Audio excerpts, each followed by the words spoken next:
Welcome to the Diary of a Pan-African Preacher.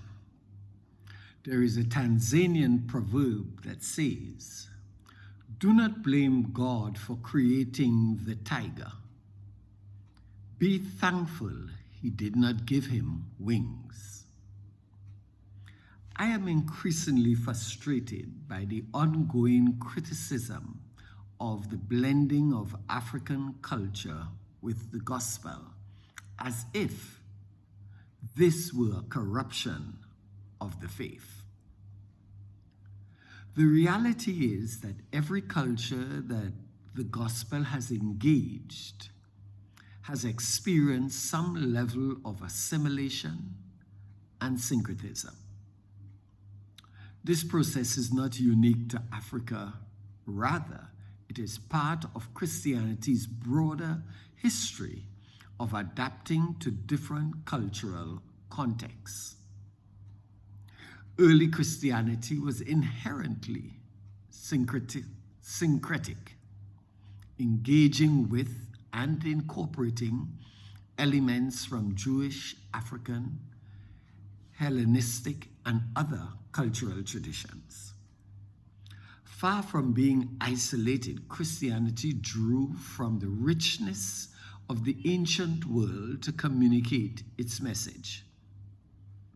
The Ethiopian eunuch, for example, represents one of the early African engagements with the faith, and the Ethiopian Christian Church remains one of the oldest Christian communities. When the gospel spread through Europe, it didn't remain untouched. It absorbed aspects of Roman and European culture. Christianity adopted the Roman 7-day week and the names of the days, as well as Roman architectural styles for churches. The Greek political system influenced Christian congregational structure, and the Roman system of bishops overseeing dioceses shaped the church's governance. Despite this deep cultural integration, no one questions the legitimacy of Christianity in Europe.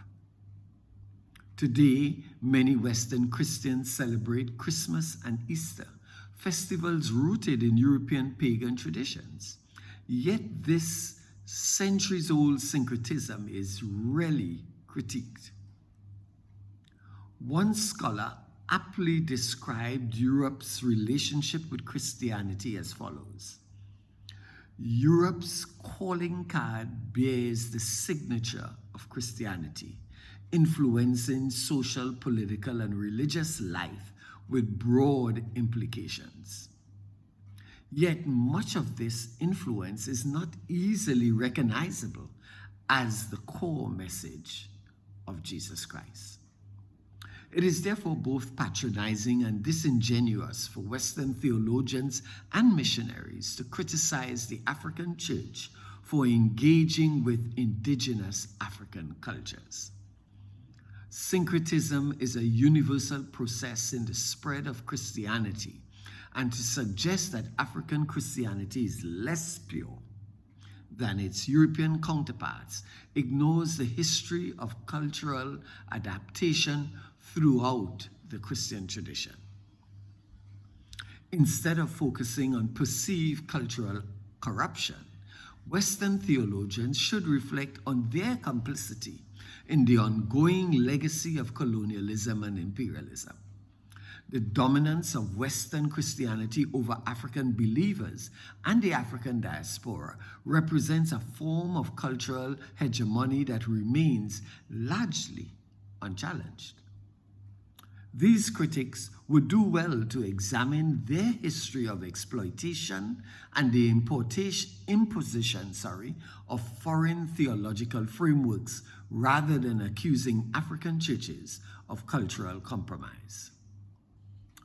The prophetic duty of African churches today is not to spread cultural expression, but to discern whether the systems governing their nations align with the values of God's kingdom especially in terms of justice, equity, and the protection of the marginalized. Ashe.